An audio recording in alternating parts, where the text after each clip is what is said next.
साथियों, किसी भी देश में एयरपोर्ट सिर्फ एक सामान्य सुविधा नहीं होता। ये एयरपोर्ट प्रगति को भी उड़ान देते हैं। साल 2014 से पहले देश में सिर्फ 74 एयरपोर्ट थे। आज 160 से अधिक एयरपोर्ट देश में है। अब महानगरों के अलावा देश के छोटे छोटे शहरों में भी हवाई कनेक्टिविटी पहुंच रही है। पहले जो सरकारें रही हैं, वे मानती थी कि हवाई यात्रा सिर्फ अमीरों के लिए ही होनी चाहिए। लेकिन भाजपा सरकार ने सामान्य भारतीयों के लिए हवाई यात्रा को आसान बना दिया।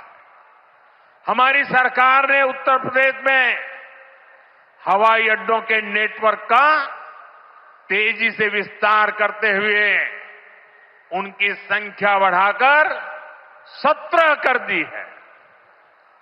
साथियों, भाजपा सरकार का निरंतर प्रयास रहा है कि एयरपोर्ट भी बने और किराया भाड़ा भी सामान्य परिवारों की पहुंच में रहे। इसलिए हमने उड़ान योजना शुरू की थी। इस स्कीम के कारण बीते कुछ सालों में 1,60,00,000 से अधिक देशवासियों ने उड़ान योजना से टिकट लेकर सस्ती दरों पर हवाई यात्रा की है। और मैं आपको एक और जानकारी देना चाहता हूं। हाल में ही केंद्र सरकार ने उड़ान योजना को और विस्तार दिया है। इसके लिए लगभग 29,000 करोड़ रुपए की स्वीकृति दी गई है। आने वाले वर्षों में इसके तहत छोटे छोटे शहरों में 100 नए एयरपोर्ट और 200 नए हेलीपैड बनाने की योजना है। यूपी को भी इससे बहुत अधिक लाभ होगा। साथियों, भारत का एविएशन सेक्टर बहुत तेजी से गति और विकास कर रहा है। जैसे जैसे भारत में नए नए एयरपोर्ट बन रहे हैं, वैसे वैसे नए हवाई जहाजों की जरूरत भी बढ़ती जा रही है। इसलिए देश की अलग अलग एयरलाइंस ने सैकड़ों नए जहाजों के ऑर्डर दिए हैं।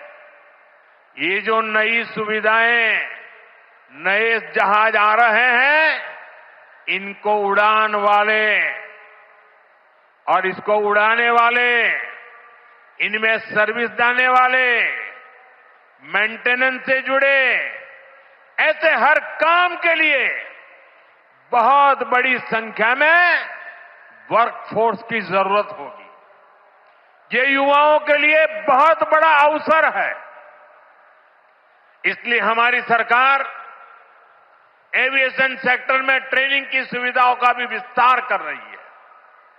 साथियों, आप जब अपनी कोई गाड़ी खरीदते हैं तो ये जरूर देखते हैं कि उस गाड़ी बनाने वाली कंपनी का सर्विसिंग सेंटर आसपास है या नहीं है। आप जानकर हैरान हो जाएंगे कि हमारे देश में हवाई जहाजों की सर्विसिंग यानी उनके मेंटेनेंस, रिपेयर एंड ओवरहॉल की पुख्ता व्यवस्था ही नहीं थी। भारत के 85 एयरपोर्ट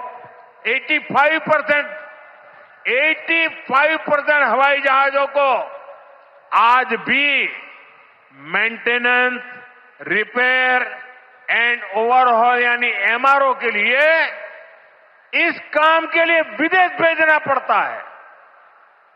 इसलिए हमारी सरकार ने ठाना है कि एमआरओ सेक्टर में भी भारत को आत्मनिर्भर बनाएंगे। अब भारत में ही बहुत बड़े पैमाने पर एमआरओ सुविधाएं विकसित की जा रही है। आज यहां जेवर में भी एमआरओ सुविधा का शिलान्यास हुआ है। ये सुविधा जब तैयार हो जाएगी तो ये देश विदेश के विमानों को सेवा देगी। इससे देश को कमाई भी होगी, हमारा पैसा भी देश में ही रहेगा और युवाओं को अनेक रोजगार भी मिलेंगे। साथियों, आज हमारी सरकार की प्राथमिकता देश के नागरिकों की सुविधा है। देश के नागरिक का समय बचे और उसकी जेब पर ज्यादा बोझ भी न पड़े, ये हमारा लक्ष्य है। मेट्रो और वंदे भारत जैसी आधुनिक रेल सेवाओं का इसी भाव से ही विस्तार किया जा रहा है। दिल्ली मेरठ नमो भारत रेल, इसका कितना फायदा हो रहा है ये भी हम सब देख रहे हैं। अभी तक नमो भारत 2.5 करोड़ से अधिक लोग सफर कर चुके हैं। दिल्ली मेरठ के जिस सफर में पहले घंटों लग जाते थे, अब वो सफर मिनटों में ही पूरा हो रहा है।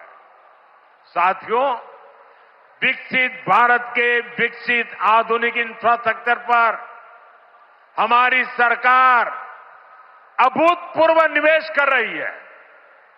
बीते 11 वर्षों में इंफ्रास्ट्रक्चर का बजट 6 गुना से अधिक बढ़ाया गया है।